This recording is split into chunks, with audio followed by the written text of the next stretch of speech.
प्रकट बहुत देर हो चुकी होती है, पूरी बॉडी में फैल चुका होता है कैंसर। तो कैंसर इसलिए खतरनाक है क्योंकि इसके लक्षण जल्दी सामने नहीं आते। बहुत ही खतरनाक बीमारी कैंसर क्यों हो जाती है? ये भैया जीवाणु या विषाणु से होने वाली बीमारी नहीं है कि जीवाणु का संक्रमण हो गया, विषाणु का संक्रमण हो गया। ना बाबू ना, ये जीवाणु विषाणु या किसी रोगजनक से रोगाणु से होने वाली बीमारी नहीं है। देखिए भैया, अपने लोगों का शरीर किसका बना है? कोशिकाओं का। पहले हम छोटे होते हैं, एक कोशिका होते हैं, दो कोशिका होते हैं, 10, 20, 50 लाख करोड़ अरब अरबों खरबों कोशिकाएं हमारे शरीर में है। एक कोशिका बढ़ती है 2 में, 2, 4 में, 4, 8 में, ऐसे ऐसे बढ़ते हुए अपने लोगों का पूरा शरीर बन जाता है। इसी कोशिका में एक अंग पाया जाता है सेंट्रोसोम। क्या पाया जाता है? सेंट्रोसोम।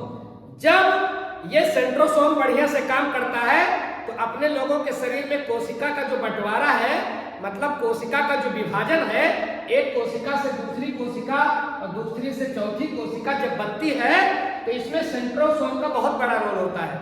लेकिन जब सेंट्रोसोम अपना काम ठीक से नहीं करता, जैसे देखें 5 अंगुलियां हैं, ये अंगूठा यहाँ तक बढ़ेगा, अंगुली यहाँ तक, ये वाली यहाँ तक, ये वाली यहाँ तक, ये सब कंट्रोल कौन, अंगुली कितना बढ़ेगी, हाथ कितना बढ़ेगा, शरीर कितना बढ़ेगा, इस सब पर सेंट्रोसोम का नियंत्रण होता है जो कोशिका विभाजन पर कंट्रोल करता है। लेकिन सेंट्रोसोम जब अपना काम ठीक से नहीं करता तो फिर कोशिका विभाजन अनकंट्रोल होने लगता है। अंगुली बढ़ेगी तो बढ़ती ही रहेगी।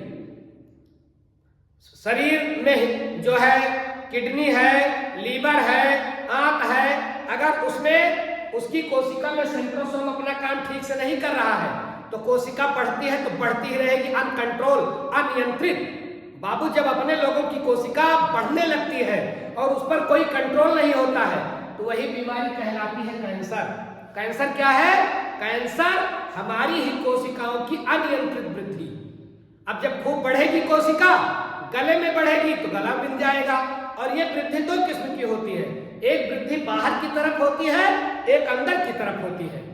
अंदर की तरफ होती है तब भी कैंसर, और बाहर की तरफ वृद्धि होती है तब भी कैंसर। इसीलिए कैंसर बहुत खतरनाक बीमारी है कि इसका लक्षण अपने लोगों को जल्दी से पता नहीं चलता है।